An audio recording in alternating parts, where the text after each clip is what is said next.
Hey, small town fam. It's Yardley. How are you guys? I'm so happy that you're here. We have a fascinating case for you today from one of our favorite returning guests, retired Detective Aaron. Aaron gave us a case last season that we called Dead Weight, which you should definitely check out if you haven't heard it already. So I think we can all agree that first responders, no matter what uniform they wear or which agency they clock into, have jobs that are not like the rest of ours. Today's case is a perfect example of that. It involves a murder, a cartel, months of round-the-clock surveillance, and Detective Aaron even being followed home by the bad guys once they know he's onto them. I call this episode FAFO, which is an acronym for Fuck Around and Find Out, because that is what every one of the suspects in this case does. They're arrogant, they're reckless, and they're incapable of making a single smart decision among them. For Detective Aaron, it means the number of leads proliferates exponentially. Also, the responsibilities for the crimes committed are spread out among a number of players, so there are a lot of cats to herd. Then, at the end of this episode, Aaron candidly gives us a glimpse of the personal toll this case took on his well-being. We touch on mental health a lot on this podcast, and we're going to keep doing it because the work our first responders do is so important. And if they're willing to tell us what this job is really like for them, I, for one, am here to listen. Here is FAFO. Hi there, I'm Yardley. I'm Dan. I'm Dave. And I'm Paul. And this is Small Town Dicks. Dave and I are identical twins And retired detectives from small town USA. And I'm a veteran cold case investigator who helped catch the Golden State Killer using a revolutionary DNA tool. Between the three of us, we've investigated thousands of crimes, from petty theft to sexual assault, child abuse to murder. Each case we cover is told by the detective who investigated it, offering a rare, personal account of how they solved the crime. Names, places, and certain details have been changed to protect the privacy of victims and their families. And although we're aware that some of our listeners may be familiar with these cases, we ask you to please join us in continuing to protect the true identities of those involved Out of respect for what they've been through. Thank you.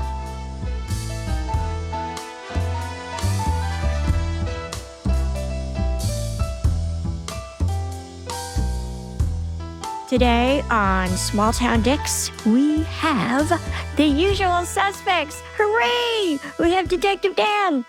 Hey, Hey! We have Detective Dave. I am here and happy to be here. I'm happy that you're here, too. And, favorites, we have the one and only Paul Holes. Hey, how's it going? Hey! It's great, because I'm with all of you. And Small Town Fam, we are thrilled to welcome back to the podcast retired Detective Aaron. Hey, thanks for having me again. Aaron, it's great to see you. Your first case was so fascinating, and I think I said at the time, also so cinematic and beautifully told. We're thrilled to have you back on the pod. Thanks for sitting down with us. Yeah, I'm thrilled to be here. Thank you guys for having me again. Thank you. So I know you have another really fascinating case for us today. Tell us how this case came to you. Yeah, sure. So this case came back in September of 2021, September 24th. This call came in at about 10:30, 11 o'clock at night, and September 24th of 2021 was a Friday night. I worked in Gresham, Oregon, and the outskirts of Gresham is some industrial areas. If you're not a semi-truck in the middle of the night, you're probably not roaming around back there. A lot of large concrete buildings with bays that trucks back into, etc. Well, a call came in that a body had been found laying in the gutter, and when officers arrived, what they found was a white male face down in the gutter, and his hands had been zip-tied behind his back, and there was a belt loop that had been ripped off of his jeans. There was one missing belt loop back on that right side. His head was down towards the gutter, and he was bleeding out of a single gunshot wound from his head, and it was pooling there on the ground. And that's the information they had. And as a result, our major crimes team was activated. The major crime team for our department consists of detectives not only from my agency, but from surrounding agencies. And the way that worked, the way that model works for us, is if we have a murder or a major crime, they activate the major crimes team. The lead detective and the co-lead is based on whichever agency holds that jurisdiction. And then we'll bring in a team of detectives and support people to help us investigate that. And depending on the kind of case, it could be, 5 people, or it could be 150 people, depending on what we need for that investigation and what resources we need based on, how widely we're split and how many crime scenes we have, et cetera. So that's the way this case came to me. Now, on that Friday night, I was not actually an on-call detective. I didn't respond to the initial call out. But on Monday morning, when I was sitting in our war room, our meeting room, the other detectives were discussing this case, and they were talking about how this victim was found. He had no wallet, no ID, no cell phone, single gunshot wound, no witnesses, and they were going to not suspend the case, but really not put a whole lot of effort into investigating it because they felt they had no viable leads and nowhere to go with it. For me, that was problematic. It was clear that our victim in this case was probably a drug user, probably living on the streets, and I really got the impression that we were picking our victims. We don't get to pick our victims. Our victims are somebody's father, somebody's son, somebody's mother, whatever it may be, and they deserve answers just like anybody else. So as I was sitting in the war room talking to the other detectives about this, I got the impression it was going nowhere, and that infuriated me. So the detectives that had been assigned, one of them was new, and I wouldn't say he was a strong detective by any stretch of the imagination. And the other one has been on the job a long, long time, has a lot of history, but not a lot of motivation to get out and actually turn over rocks. That seems like a kind way of saying what you're saying. He was checked out. Retired on duty. Yeah. When you give him things to do, he does them really well, but don't expect him to come up with that on his own. That's where he is. So as I hear these two talking about this, I get infuriated that they're sweeping this under the rug and not going to do anything. So I went to the sergeant and said, hey, I'm taking this case. The sergeant said that he was good with that. So that's where the investigation started. And we didn't have a lot to go on other than this victim. He had a tattoo that was unique. So that told me that maybe he has some criminal ties or maybe he spent some time in jail. And there was a significant boot impression right on his face where he'd been kicked in the face with a Vibram lug sole, which is a specific type of sole like all of our police boots have. So that's what we've got to go on. So we take the body and we go into the autopsy, and the autopsy shows a single gunshot wound to the back of the head, just behind the right ear, traveled across from right to left and out the front left of his face. All he's got is this tattoo for identifying features. They ran his fingerprints, couldn't come up with anything on fingerprints, but it was very, very clear this guy's got a history somewhere. So it takes us a few days. Murder happened on the Friday. I pick it up on Monday, and we're Wednesday or Thursday before we get a positive ID on the victim. And the victim in this case was a gentleman named Andrew Sherrill. Andrew Sherrill is about a 26-year-old male, and he's out of Bend, Oregon, is where he lived. And so now we have to divide and conquer our resources. We have a team of people on the ground at home, and we need to send a team of people over to Bend to try to figure out what this guy's history is. Why is he across the mountain range? Why is he dying in my city? So I go over to Bend with that team, and we start the boots on the ground, knocking on doors.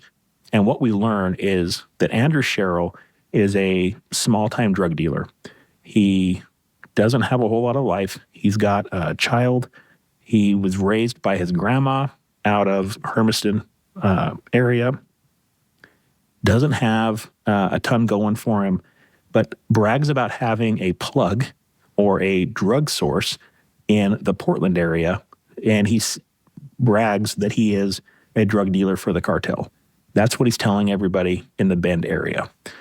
So as we go around, we really can't find any reason why people would want to kill him when we talked to the folks in Bend. He's not on anybody's really hit list. Nobody's got beef with him. He's just a drifter that sells drugs, smokes some weed, and moves on with life. How far is it from Bend to where Andrew is found dead? Yeah, it's about a 3-hour, 2.5, 3-hour car ride. I'm not sure what the miles are, but we have to go over a mountain range to get there. So it's a significant way away. He didn't just stumble into Gresham to die. He got there for a reason. Okay. Aaron, at the crime scene, can you tell, was Andrew shot at that location or had he just been dumped there? So he had been shot at that location. There was a single shell casing that had been ejected from the handgun. So we knew we were looking at a semi-automatic, not a revolver. And the shell casing was laying on the ground beside his body. You know, one of the things that strikes me, you know, I've responded out to so many drug and gang-related shootings out in the Bay Area, you know, particularly during the crack wars, you know, in the 1990s. And oftentimes when you have these gangbangers being responsible, they're putting 15, 20 shots into the back of the victim's head. Andrew has a single shot. This was an execution, and it was an execution done by somebody who was confident that that single shot was going to do the job. That is exactly right. Paul, I don't know what it was like in your department, but it's oftentimes we want to fill in those blanks. We want to concoct a narrative in our head that makes sense as to what we're looking at. And as detectives, I would always call it Theory Thursday. We don't have time for Theory Thursday. We're following the evidence. We're following the facts. It will either paint a picture or it won't. And if it does, we're going to solve our case. And if not, it just means we have to work longer because ultimately we're going to solve this case. I love Theory Thursday. Theory Thursday. So when people come up with these, you know, off-the-wall ideas, everybody wants a cartel murder, you know? We had a guy that was missing a face once, and it was because the cartel skinned his face and, you know, cut out his tongue because he knew too much. Well, he got eaten by animals. I mean, that's what really happened. Oh, wow. So we come up with these theories, but in this case, from day one, it truly looked like an execution, like a hit. It's what you see on TV. So that was one of the things that really interested me and piqued my curiosity because it wasn't the 15 rounds into the person like we are used to seeing. This one was unique and different.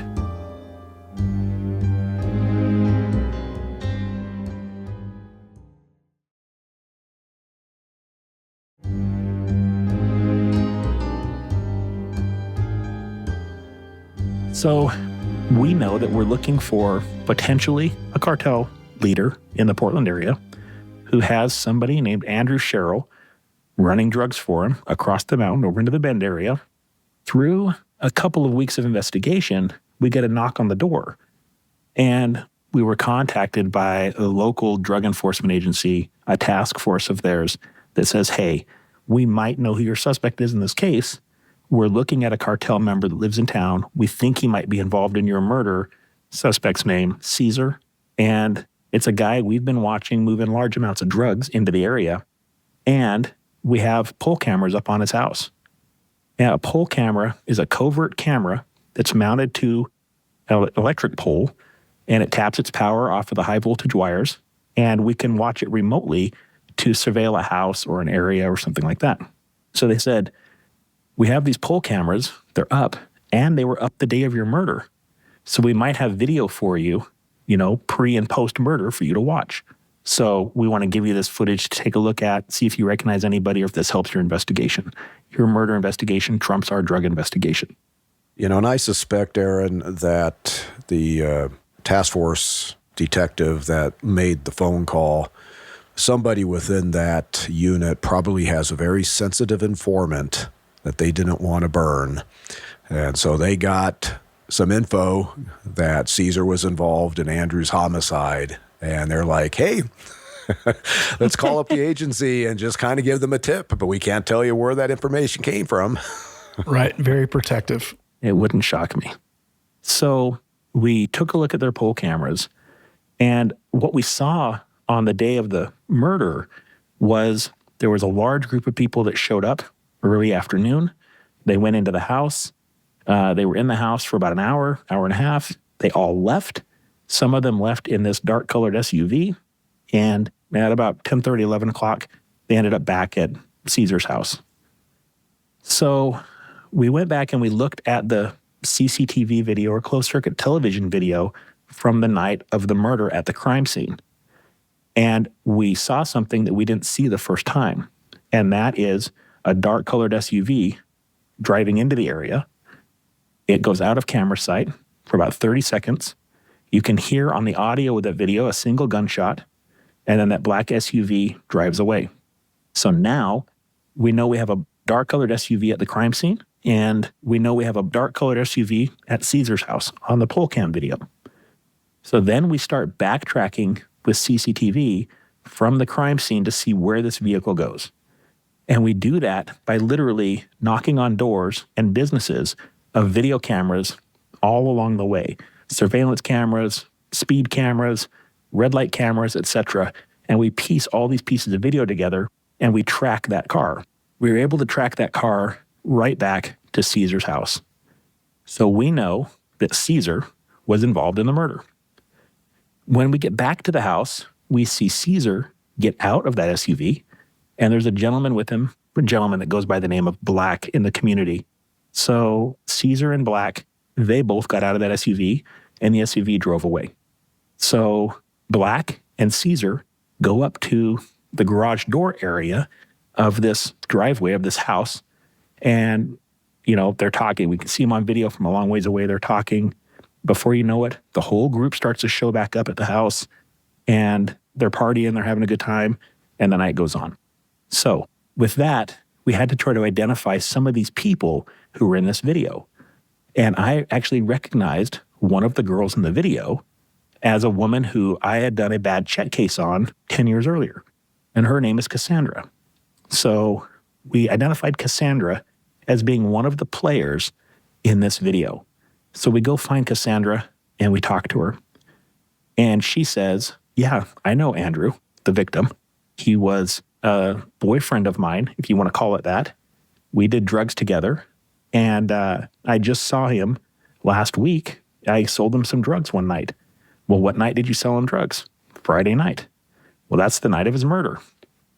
Okay, let's talk some more. So now we know you're involved with him.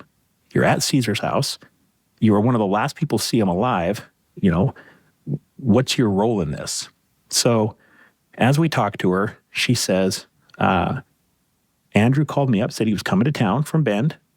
He likes me, so I flirt with him, and I get what I can from him. We met at the Denny's. I gave him some drugs. He went his way, and I went mine. So with that information, we go back and we take a look at the video from the Denny's. And sure enough, we see Cassandra in a dark SUV. We see Andrew. Andrew gets into the dark SUV, and then they drive away together. Well, this is where Cassandra's story starts to fall apart. So we interview Cassandra's boyfriend. And what's the boyfriend's name? Rick. Let's call the boyfriend Rick. So Rick, the boyfriend, says, I was with Cassandra. We were at a hotel together. We get into an argument. Cassandra is going to meet Andrew. I decide I want nothing to do with whatever she's going to do. And I get out of the car and she goes alone. So Rick, the boyfriend, gets out of the car and Cassandra goes on to this meeting alone to meet Andrew to sell him drugs. So when we continue to take a look at CCTV footage from that area, we see that Cassandra drives over to the McDonald's, which is right around the corner. At McDonald's, Cassandra pulls up in the parking lot. Cassandra and Andrew get out and they meet in front of the car. At that time, here comes the rest of the party who was at Caesar's house. They all show up and a kidnapping ensues. Caesar and Black have guns. They force Andrew back into the car and Cassandra gets in and they all drive away together. And is Cassandra the one who's driving the black SUV? She is, yep. Okay. So she's driving that black SUV. In the car now is Cassandra, Caesar, Black, and our victim, Andrew Sherrill. They drive around the corner. Several cars pull up. Something occurs on the other side of the car that we can't see. So we're not quite sure what happened there or who's in what car. People get back into their respective vehicles, and all the cars leave the area. But then we start following more CCTV cameras to see where that black SUV goes. And we follow that SUV on interstate CCTV cameras all the way over to the city of Gresham. into the suburb area, that rural area where the body was found. We're able to track that black SUV into the crime scene. We hear the gunshot. That black SUV leaves and goes back to Caesar's house. How do you end up hearing the gunshot? Is there a camera nearby wherever Andrew was dumped? Yeah, there is. There was a camera on one of those loading docks, and it happened to have audio on it.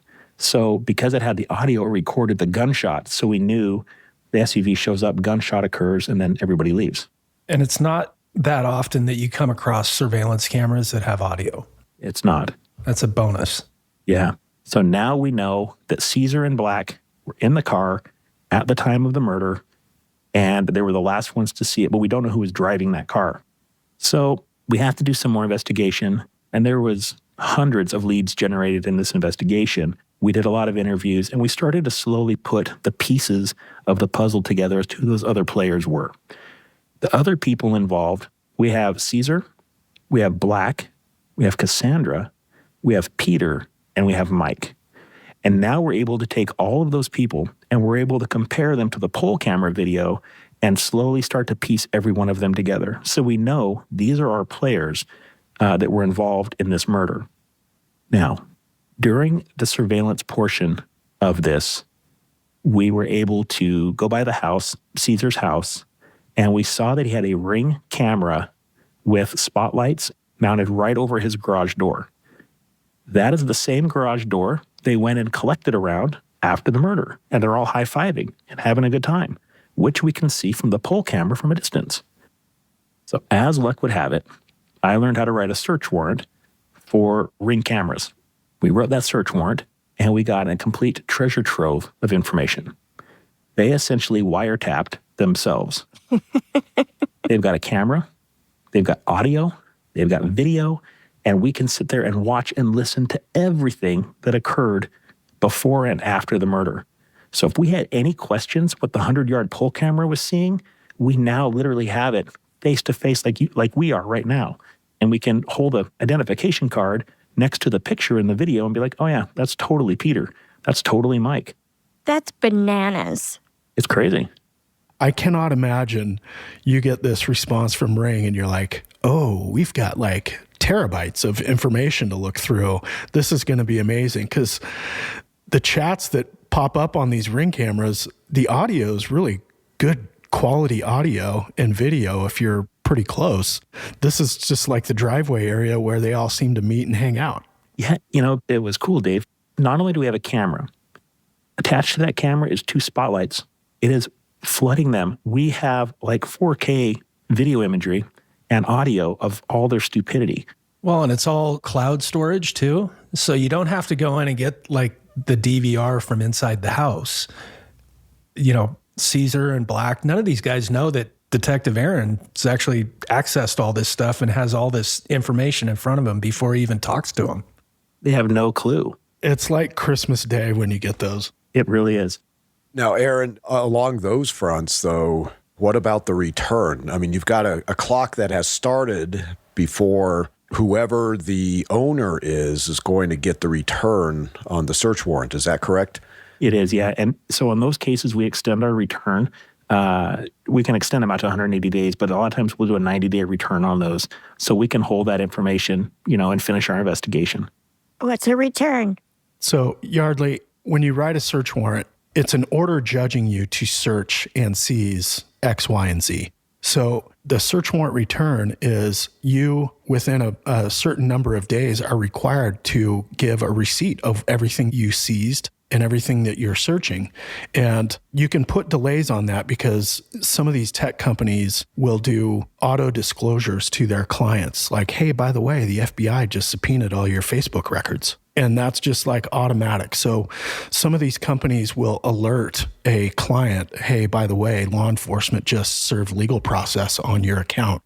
And in those situations, you don't want Black and Caesar to know. So Aaron programs in a delayed return of the search, so there's not going to be this disclosure prior to Aaron disclosing it. I see. So you can ask the judge to not tell Caesar and Black that Aaron has accessed their Ring camera info for, say, in this case, 90 days. That is correct, yep.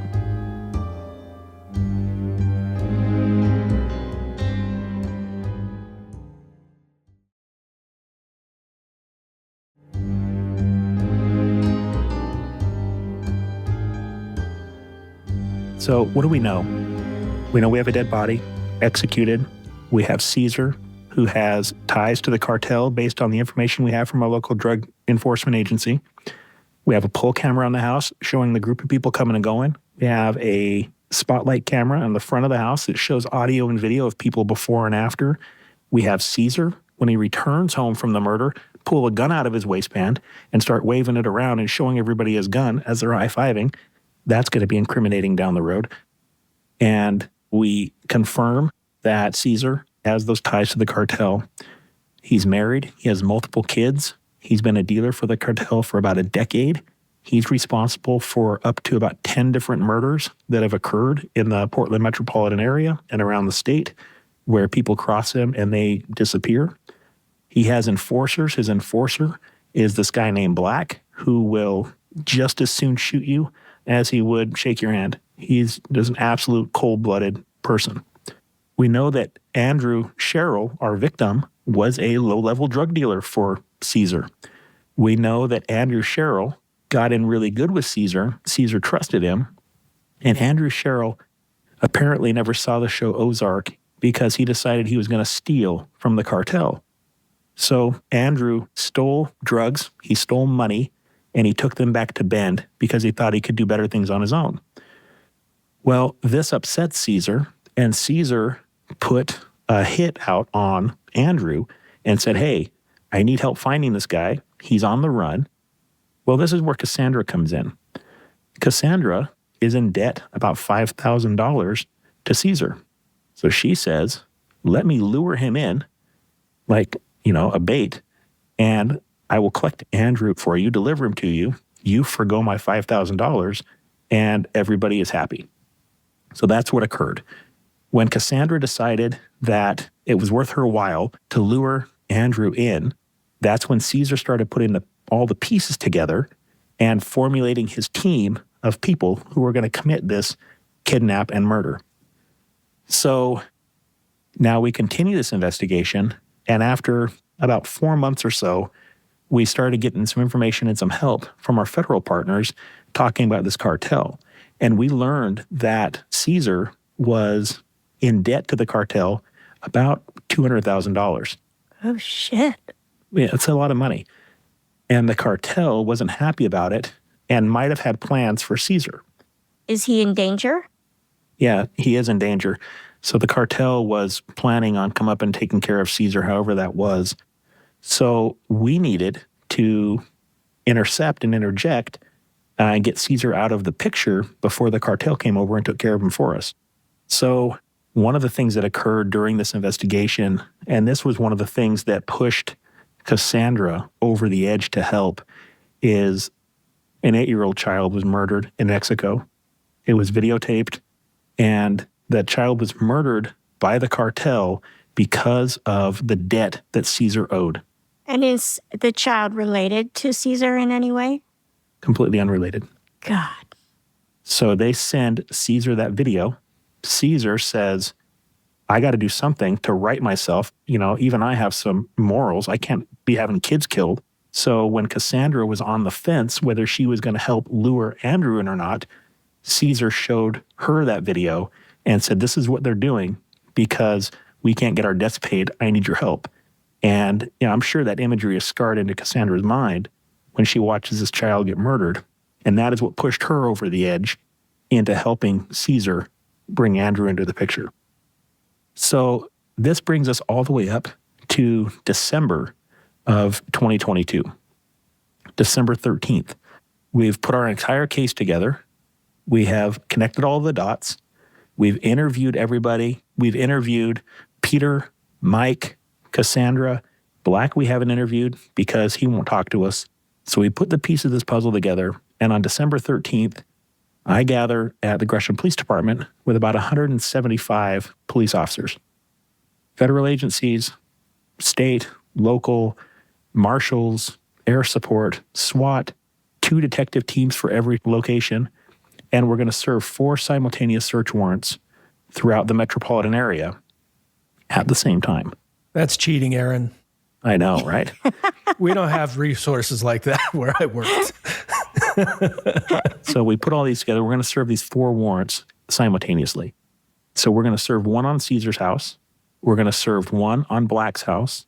We're going to serve one on another house that came up in this investigation, and then we're going to serve one at Cassandra's house. We expect to find all of our people there, and we expect to find drugs and money. So we have interview teams standing by at the police department to do 2-person interviews with each one of these suspects as they come in, and all plans go to shit instantly. So at 4:30 in the morning, when we're supposed to hit these warrants, Caesar decides to go out and do a drug run. So Caesar leaves with drugs, and our surveillance team has to go mobile with him and follow him. So they follow him around. He gets back to the house at like 5 a.m., and about 5:30 in the morning, we hit all 4 houses at once. And sitting in that room, we had pole cameras up on all 4 houses so we could watch everything in real time. And within about 30 seconds, we blew the front door off of 4 different locations, and we had suspects coming out and taking people into custody. So it was super cool. Wow.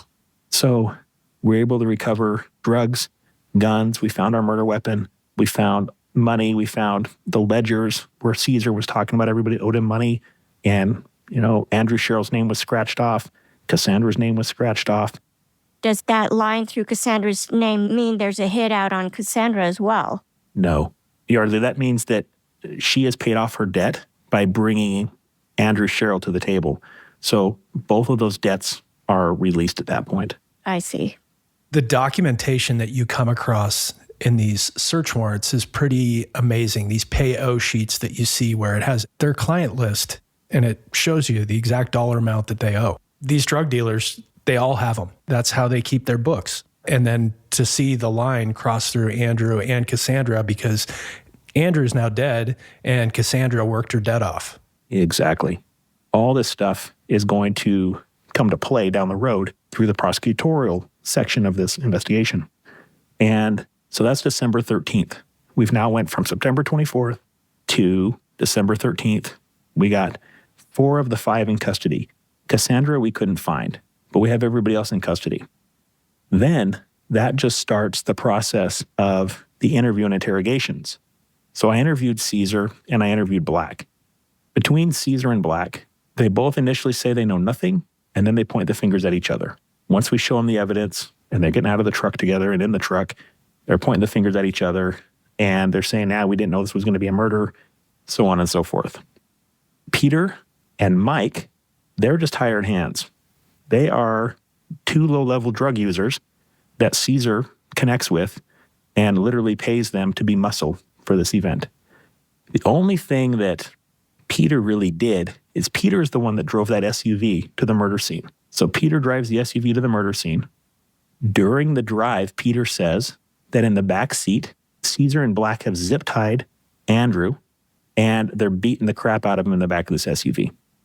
When they got to the murder location, Peter wanted to get his hit in, so he kicked Andrew in the face.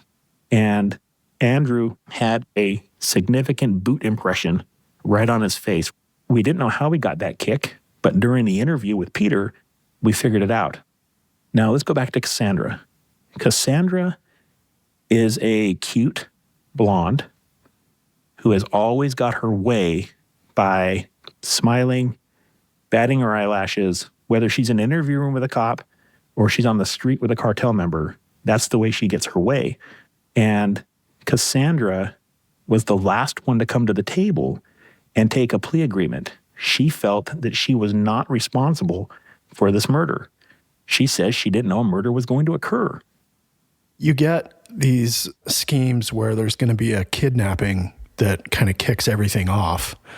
And it's easy for law enforcement or most reasonable people to go, could anything go sideways at a kidnapping attempt? And am I going to be responsible for any injury or harm that comes thereafter? And that's truly what gets you on the hook. Like, you took that step to coordinate the kidnapping. Now the kidnapping happens. Anything that happens after that, you're going to be a part of it. And I think a lot of folks are like, well, I didn't pull the trigger. Doesn't matter. You're absolutely right, Dave. In this case, we've got Peter that's driving the car. He's culpable. Felony murder says he's on the hook for it. You've got Cassandra being the lure. Felony murder says she's on the hook for it. All of these people are just as responsible for that death. And Cassandra took some convincing through the court staff, through the judges, through the lawyers, for her to realize that she was the key person. She's almost as culpable as the person that pulled the trigger. Ultimately, all of them entered into a conspiracy to commit murder. So through the negotiation process and the plea agreement process, at the end of the day, all 5 of those people were found guilty for the murder of Andrew Sherrill. Caesar got 20 years in prison. Black got 20 years in prison. Cassandra got 115 months. Peter got 100 months. And Mike got 90 months in prison for this murder. What about Andrew's family? Did you ever have any contact with them? I did, yep.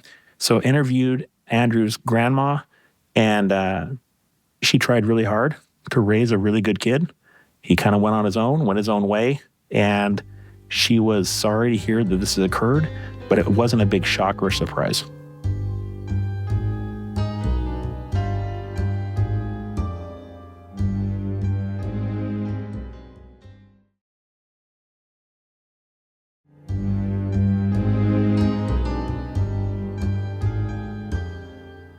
So dealing with the cartel, this was the first experience for me dealing with the cartel. And frankly, it was the last one because this was my last case in law enforcement. This case literally worked me out of a job. The stress level was so high, and the kind of stuff that Caesar was capable of. I was personally followed during this investigation back to my house. Really? Yeah, and I pulled over at a convenience store and confronted the guy. What did he say? When you say, fucker, you're following me, what's up? Yeah, he says, I wasn't following you, what you're talking about. I'm like, bullshit, you followed me every turn for the last 11 miles. And the fact that I'm screaming at him, I got a gun at, below ready in front of my chest, he's not going to fuck with me. So he's just going to move on with life. And that's the way that it went, But during this 4-month investigation, I had 4 days off and I worked 150 hours every week. There's only 168 hours in a week. So I had about 18 hours off a week was my average. And then you're getting followed and I'm changing the locks on my house and I'm hiding guns all over the house and having the meetings with the family. That type of stress, I was done. It was too much. Sure. Yeah. I know, Aaron, that you are a big mental health advocate and you advocate especially for getting mental health services into police agencies. Would you be willing to talk about that a little bit? Yeah, sure. So when I started this career 25 years ago now, we didn't talk about mental health. We didn't talk about PTSD. We didn't talk about, the tragedy that you saw on the job. My partner was killed in the line of duty in 2002, and I was directly involved in it. And we never debriefed it. We never had a conversation about it. We just literally go back to work. And that's the way that it was. And there was a stigma around mental health and PTSD that was so strong that it would keep people from seeking help, and it would keep people from saying, hey, I've got a problem. I need to see somebody. So much so that in 2012, I was suicidal. 2012, June 13th, I was in the woods with a gun in my mouth because I couldn't take the stress anymore. And the stigma of being diagnosed with PTSD or depression was too much. So I come out of the woods like many other cases. There was a phone call, there was a moment of clarity, and I come out of the woods and don't do it. And then now comes 2022, this case, and the stress level of this case pushed me over the edge. I got into a fight at work. I broke 3 ribs. And when I went to the doctor with broken ribs, my blood pressure was 185 over 145. I hadn't slept. I have been having night terrors. I'm getting chased through my dreams by things in the dark that I can't see. And apparently all this is PTSD, and I didn't realize it. So I got sent home that day with PTSD and told I need to take a couple weeks off. I fought the diagnosis. And then ultimately, I was finding whole right side paralysis, like a TIA or a stroke. I was hospitalized with that. And then I recognized that I was messed up for a reason. I had PTSD. And it was because of the things that I had seen and experienced in the field that changed everything about me. The way that I talked, the way that I was a father, a husband, a friend. It changed every aspect of my life. That's where healing began. I started therapy over the last 3 years. I've done hundreds of therapy sessions, a bunch of different modalities and types. And as a result, I want to help. I've found healing, but I want to help the people that are still in law enforcement and anybody out there suffering with it to realize that it's not a stigma. It's not a bad word. Life happens to us. A trauma is our relationship with a set of circumstances that occurred to us or around us. It's the relationship we have with being shot at or whatever it may be. And there's healing on the other side. I started a podcast called Murders to Music that talks about the transition from my life and, my everyday was somebody else's worst day. And I talk about the transition from there to the brighter side where now, I'm playing music a lot, I'm doing stuff, I'm helping people on their best days. And I talk about the therapy that goes through that process. I want people to realize they're not alone. So that's kind of my message. I think my pain was for a purpose, and I want to share that with people. It's extraordinary. I'm so grateful and humbled by your candor, and I completely agree with you. I think that one of the most effective ways to heal is to actually share your experience, and then, as you say, other people know that they're not alone. I just really appreciate you sharing your journey. Well, I appreciate the opportunity. I think that there are still people out there today, even with the podcast. I get emails and text messages all the time from folks because I'm very open and transparent and vulnerable. I think that that's the way you grow and heal is by exposing the soft underbelly. Other people can latch onto that, and it maybe opens up that door for communication. So in those communications, I get text messages and emails all the time of people that are like, man, I had no idea somebody else actually felt this way. I had no idea. I thought I was alone in this. And that is just part of that healing process. I really appreciate you giving the opportunity to share a little bit about that. Of course. There's no shame in it, I think that when you feel like you have to keep the secret, it really perpetuates this shame spiral. And that's just the most toxic thing. I agree. What's it like, Aaron, to have an actual day off? You mentioned in describing this case with the cartel that you get a call on a Sunday. And I remember when Dan was still working and we had just started dating, basically, even though he had, in name only, 3 days off, he was on call 24/7. Now that you're out of the job, you're like, oh, wait, what? Nobody's actually going to call me at 2:30 in the morning and tell me to go to work? I know, it's great. It takes that separation, Having days off now is nice. There's a whole world on the other side, right? Once we decompress and unwind from this world that we think is real, we think the shield of armor is real, we think the way that we talk and we treat and we got our back against a wall and we always carry a gun, we think all that shit is real. All that is just that suit of armor we put on to protect ourselves. Now that has shed its weight, I'm like a new husband, a new father, a new friend. It's really a cool place to be. I love that. Good. That's good to hear. Yeah, Aaron, I think, as I kind of reflect on this case, by focusing in on getting everybody in custody, making a case, getting them prosecuted, not only giving Andrew's family some answers, but in essence, this is for public safety. Because you take a look at the level of criminality, the callousness, the disregard for human life. You did an amazing job on this investigation, and look forward to hearing future cases from you. I appreciate you, sir. Thank you very much for that. Thank you, Aaron. Really good work, and we look forward to having you back. I appreciate you, man. Thank you guys so much.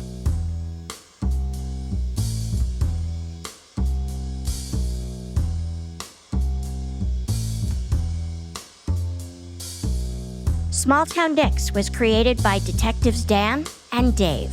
The podcast is produced by Jessica Halstead and me, Yardley Smith. Our senior editor is Soren Bajan, and our editor is Christina Bracamontes. Our associate producers are The Real Nick Smitty and Aaron Gaynor. Logan Heftel is our production manager. Our books are cooked and cats wrangled by Ben Cornwell. And our social media maven is Monica Scott. It would make our day if you became a member of our small town fam by following us on Facebook, Instagram, and YouTube at Small Town Dicks. We love hearing from you. Oh, our groovy theme song was composed by John Forrest.